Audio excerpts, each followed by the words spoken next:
Hello ladies and gentlemen, welcome to my corner of the internet. My name is Jason and today we are back with some more of The Witcher. Last time we continued exploring, we killed some drowners. We still have some more drowners to deal with, I believe, over here. It does say Naiad's bathing spot, so I'm assuming that's where we go ahead and get her amulet. It's a water, what is it, water nymph that we had run into a couple parts back.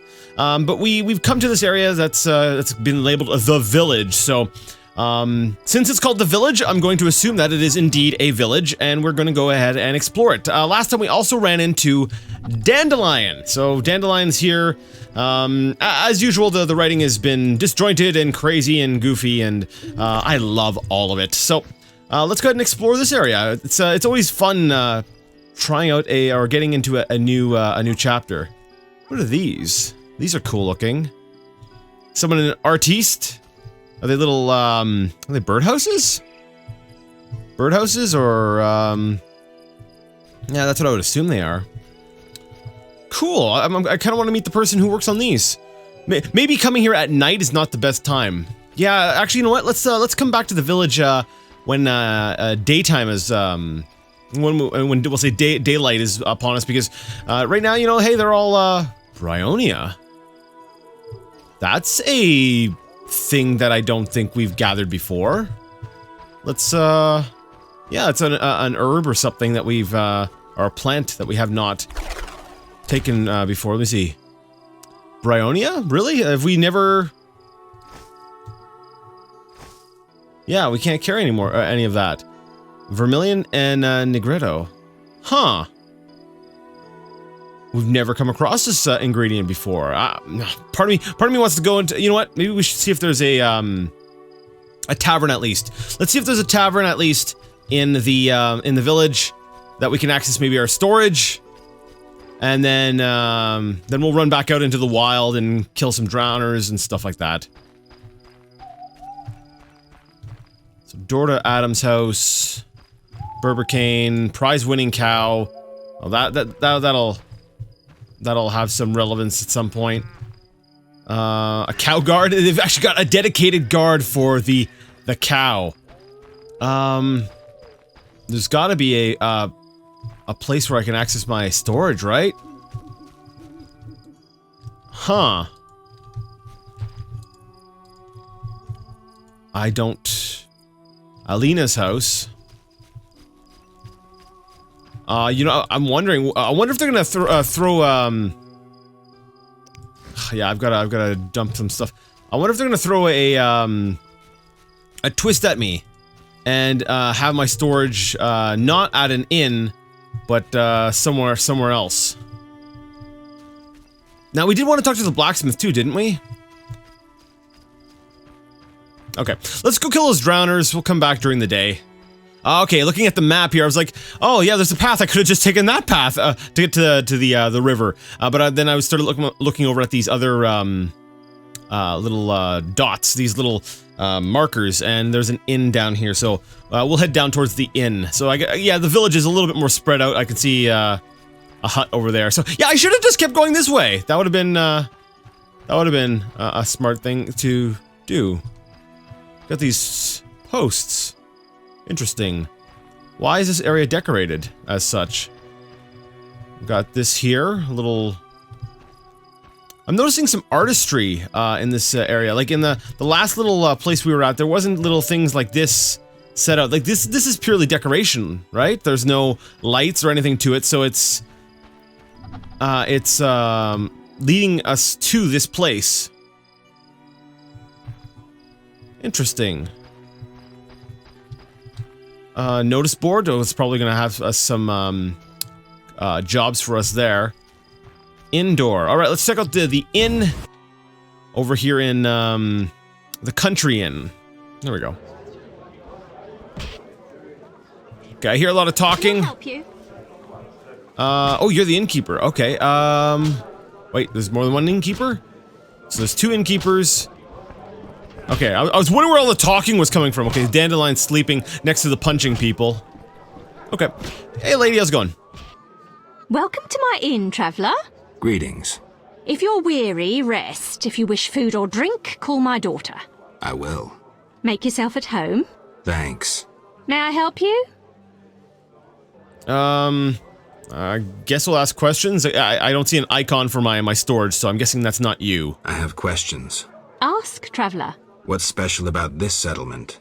Murky waters. We live in seclusion. Tobias Hoffman leads us. Know, too, that our ancestors once inhabited the underwater city. Underwater city. Now, last time we found a path that it was like it went right down into the lake, so I'm willing to bet that has, that's what they're talking about. Tell me more about that. The underwater city? Lake waters engulfed the underwater city. Some say the gods were angered by debauchery. Now the Vodianoi inhabit the city. Did I sense pride? Did I sense pride? We glory in our ancient heritage, just as we take pride in our prize-winning cow. As for our ancestors' bad habits, much has changed since then. Prize-winning cow. She's in the corral between the houses. Our pride and joy. She's made Murky Waters famous. Thanks for the story. May I help you? I have questions. Ask, traveller. What's special about this? Murky Waters. Tell me about Tobias. He lives in the village but prepares for a wedding, so likely has no time. I'll talk to him anyway. If he's occupied, try speaking with his future son-in-law, Julian. Thanks for the advice. May I help you? Alright, so that's probably why the decorations are all up. Forgot about the wedding thing. The girl by the lake told us about that. That's right, Julian. Julian, that name's, that's right, we need to talk to him about something. Something or other. I believe it's for the Lady of the Lake. Let's see what else. I have questions. Ask. What's special? Murky. The underwater city? Lake waters engulf. Alright, let's see what you can tell me about the Vodianoi. Vodianoi? An ancient underwater race. We used to respect each other, but relations have worsened. Tell me about them. They appeared long ago, before the city was engulfed. They live in underwater palaces. They produce tools and baubles, including the famous Stones of Iz, supposedly magical. Their warriors, though fierce in battle, seldom attack on land. They chiefly drive away treasure hunters. An underwater race of rational beings. Interesting. An underwater race of rational beings. Interesting. Oh, my back. Alright, you. Yeah, it's usually the fat guy who usually tells me that he has my stuff. Greetings, sir. Spacious tavern. What? You think everything's small in the country? I meant no offense. How can I help? Where's the village mayor? There's a large hut in the village where the mayor spends his time, but he lives in another large hut, so... I'll find it. How can I help? Okay. I want my storage. One thing. Yes? Ah, there it is. I'd like something stored. Alright. You know, we'll do the storage afterwards. We're talking to him anyways, we might as well. I just wanted to confirm that I could access my storage at some point in this chapter. I guess we'll just ask him about stuff. You must know some interesting stories. Sure. I'm an innkeeper. Long ago, in a valley far away lived a girl. She was a true princess, sorceress, and witcheress. All three? Isn't that a bit much? Don't interrupt. You want to hear the story or not? And she married a king, priest, mage, warrior, right? No thanks. I want to hear this story. I want to hear where this is going. I want to hear this awesome fan fiction he's written. I won't interrupt again. A story about destiny might prove useful, Witcher. She was born a princess who wanted for nothing, had loving parents and a grandmother who was a great queen. She lived in palaces guarded by hundreds of knights. Everyone thought she'd become a powerful queen, but fate had other plans. Her parents died. Enemies butchered her grandmother and took the kingdom. Still, the princess survived. Her fate became bound to one particular witcher. She gained a new family at Kaer Morhen, the hold of the witches. She learned to fight, Yet destiny once again made noise. The lass had magical talent. She was a source. The witches feared the uncontrolled power of a source and needed a sorceress to assist them. She studied arcane magic. The sorceress loved a witcher, and the two adopted the girl. She was truly happy and could have become a powerful sorceress. But war broke out and fate separated the family. Aggrieved, the lass disavowed magic and became a huntress, learning to love killing. Death followed her. Everyone she'd loved had died. Only the witcher and the sorceress denied death's calling. Fate cast her to foreign shores, yet she returned. The worst assassin tailed her, yet she emerged victorious. Agents of all kingdoms pursued her, yet none caught her. When she killed all her enemies and peace descended upon the world, she rejoined the witcher and sorceress, only to have destiny sneer at her again. What happened? A peasant, unskilled in arms, killed the witcher. The sorceress died trying to revive him. The girl could do nothing, for she disavowed magic.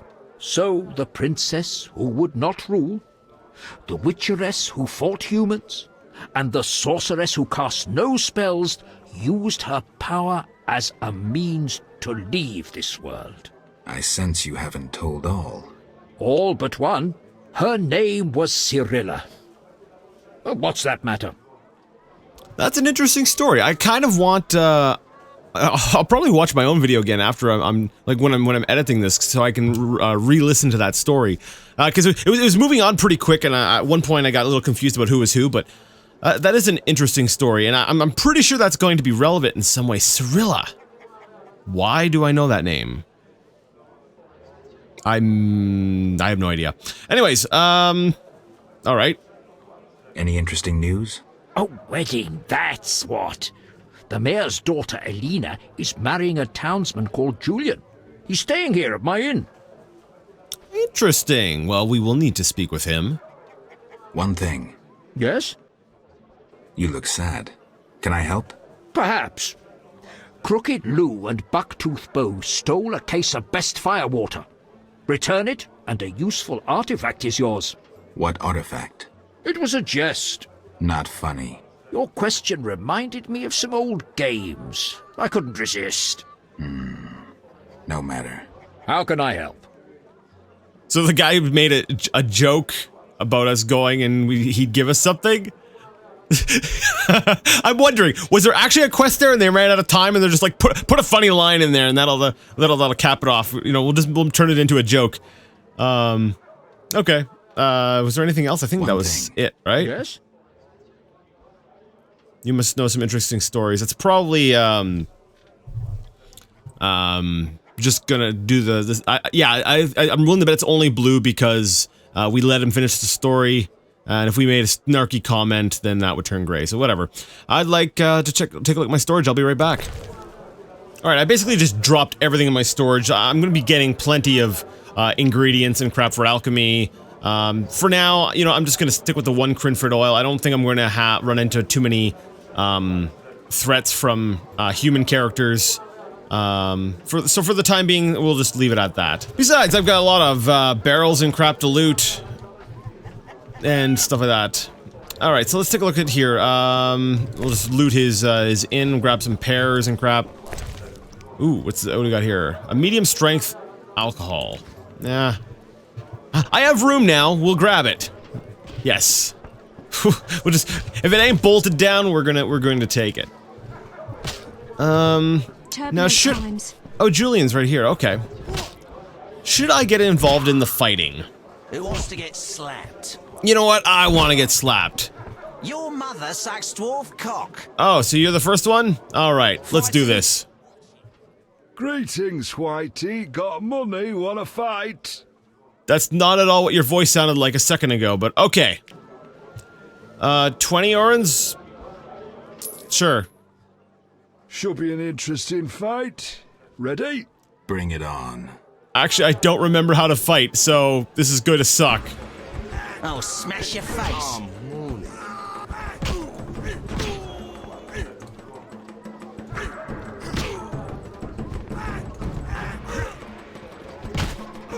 That's for insulting my mother!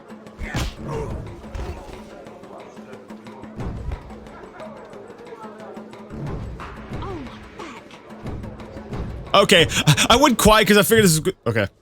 You're not bad. It's no shame losing to the white-haired one. Oh, okay, so he knows me. You know, yeah, that's a really good attitude, guy. Really good attitude. But so did he know that Geralt was? He must have known of Geralt because he referred to him as the white-haired one. Who wants to get slapped? Leave me. I can't keep my arms up. Now, are there more than one? Like, from what I've seen, Witchers aren't all.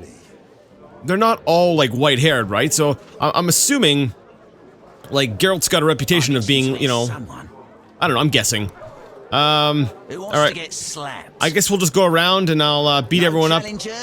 Ending off with Mr. Andrew Gabluda. Want a beating, stranger? We fight for money. Oh, I never even noticed the guy's tattoo. He's got like he's got a crappy tattoo of a naked woman on his chest. Huh? Do they all have that, or is that unique to this character? I'll have to pay attention to that in the future. I'll kick your ass and make money doing it. We'll see. I'm itching to hit Geralt has the little flare there. You win, Wanderer. Take your coin and leave me be. Want a beating, stranger?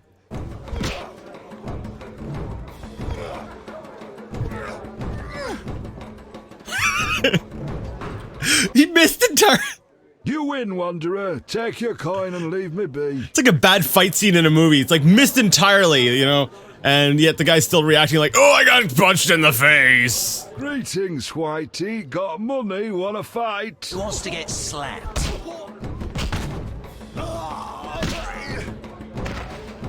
Alright, so I think everyone's done, so we're just down to Andrew Gablotta and now that we've left to do, so. You and me, boy. I was once invincible, the Great White Hope. Huh? Now I loiter around cesspools because of one fight. You were a warrior? A boxer. I had fans galore. Women, gold. And now? What happened? Judges disliked blows below the belt. They disqualified me. I see. I fought until... Until? I fought the lion. Did he... One punch. Deadly. And I realised I'd never win. I've worn a hood ever since to avoid being recognised. After one punch? It was a spiritual transformation. I can take you. A wager, huh? 200 orins. Any rules? No weapons, no armour. Right. 200 orins. Yeah, let's try it. I'm in. Health isn't at full, but let's see. I'm itching to hit someone. Piss on your corpse. Who wants to get slapped? I'll take a hit or two from him. I'm itching to hit someone. He's not doing a ton of damage to me, and my endurance was getting worn down. There we go. Yeah, Geralt, go Geralt!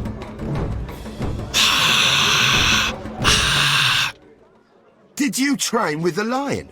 I'm a witcher. I win. Take your prize. Okay, so I'll take the magical sign and the runic stone, or I'll take the meteorite steel and the runic stone. Or I want gold. Well, I feel like, let me see. Runic, what's a magical sign? Can meteorite steel we can use when we're reforging our blades or something, but right now, I'm trying to think of what we would use for our silver sword, right? Because meteorite steel is basically made for just the dealing with the human opponents, isn't it? Dandelion cannot get comfortable. He's like, man, I wish I had a pillow back here. Meteorite steel or a magical sign. What's a magical sign? All right, I've thought long and hard, and my curiosity's getting the better of me. Magical sign and the runic stone. I'll take the magical sign and the runic stone. Here. Okay, what did you give me? Received Earth Rune and Svarog Runestone. And 200 orens. I'm horny. I'm happy for you, buddy. Alright, let's see here. Earth Rune. Magical rune that can be branded into silver blades. Well, at least I can put it into a silver blade. Is that a temporary thing? And then the Svarog Runestone. Temporarily imbues blades. Okay, well this actually says temporarily, so I'm assuming that that means that this is permanent. So it gives a damage of plus 10% and adds a chance of knockdown? Huh. I almost want to try putting that into my... Because I've got another... Okay, so I've got 3 Svarog Runestones? Okay. Wait, where did I get... No, because I emptied out my... Oh, no, I didn't get rid of that. Okay, so that's... I've had that on me the whole time, and then I've got another one, but for some reason it's not stacking. I guess they only stack up to 2. I do believe I have another runestone in my storage, though. I kind of like the idea of that. Knockdown's a good effect. Here, we'll leave. We'll quick save, and I'm really curious here. Can I just use this directly, or do I? No, I need to go talk to blacksmith, right? That makes sense. Geralt's just. I'm just gonna take this and shove it into my sword. That's not how it works. That's not how it works. Okay. Well, we got Dandelion and Julian. Let's talk to Dandelion, because he obviously can't sleep. Geralt? What happened in Vizima after I disappeared? Who knows? I left soon after you.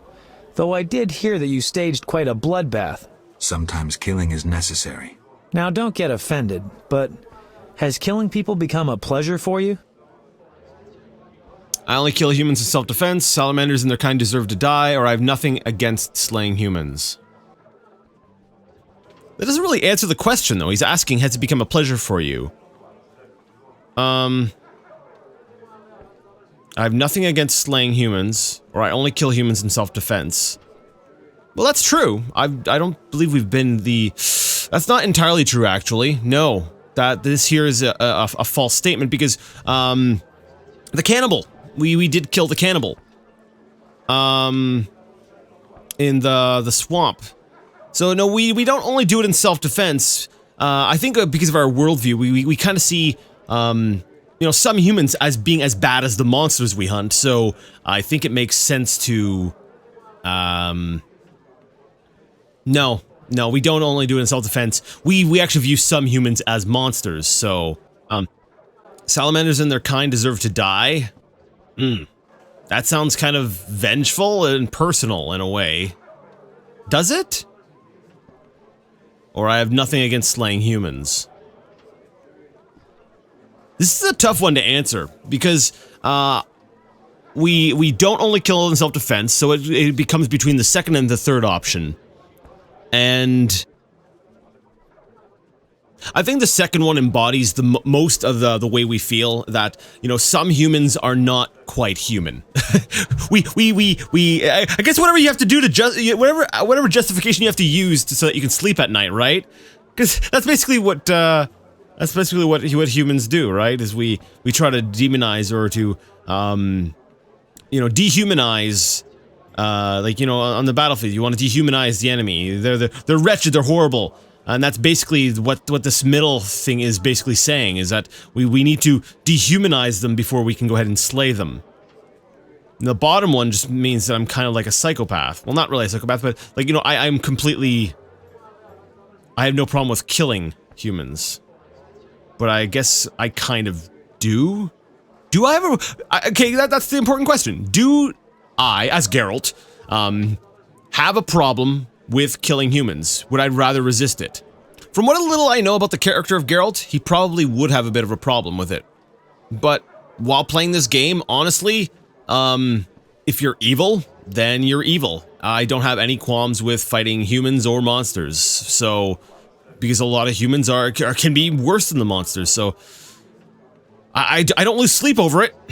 You know, it is a video game. That might have something to do with it, but, am I overthinking this? We'll go with the middle one. It shows that there's a bit of remorse or a bit of wanting to hesitate when killing humans. Even if we don't necessarily back that up gameplay-wise, I feel like, yeah, it's probably, yeah, we'll go with that one. Salamanders and their kind deserve to die. I won't judge you. I just hope you know what you're doing. I do. Geralt? What do the other options say? Because it's still blue, it's still here, so I'm wondering if I could... I have nothing against slaying humans. You've changed. For the worse. Thanks for darkening my day. I only kill humans in self-defense. Like the old days. Try as we might, we just can't seem to cull the population of vicious SOBs. I sense we haven't seen the worst of them yet. Be careful. I will. Geralt? All right. Yeah, I definitely think I was overthinking that a little bit. I don't think there's any penalty to depending on which one I chose, but I did still, you know, I do still see this as kind of, you know, it's a role-playing game, and I wanted to make sure that my choice fit the role that I was playing. So, based on Dandelion's reply, it sounds like only in self-defense is Geralt's thing. And I felt bad. There was like this like no crying out from inside of me when Dandelion was like, "Well, you've darkened my day." I'm like, "Oh no, I've disappointed Dandelion." All right, well, let's hear about what his new ballad's gonna be. So, what will the new ballad be about? It'll be a masterpiece, in verse. Interesting, horrifying, romantic. And the story? Engaging and straight from life. I changed my mind, see? Poets don't need to embellish. Life is colorful enough. Aim to write about peasants working the fields? Dandelion, I know you better than that. Not as well as you think. You'll see. See ya. All right, well, that's gonna have to do it for today. I am out of time. We punched some people, we accessed our stuff, and I think next time we'll actually have a chat with Julian over here. Oh wait, The Rock. You're a new addition to the scenery around here, so maybe we'll punch The Rock and talk to Julian next time. If you liked the video, give it a thumbs up. If you did not, leave it a thumbs down. Either way, let me know what you thought in the comment section. And until next time, I would like to ask you all to game on.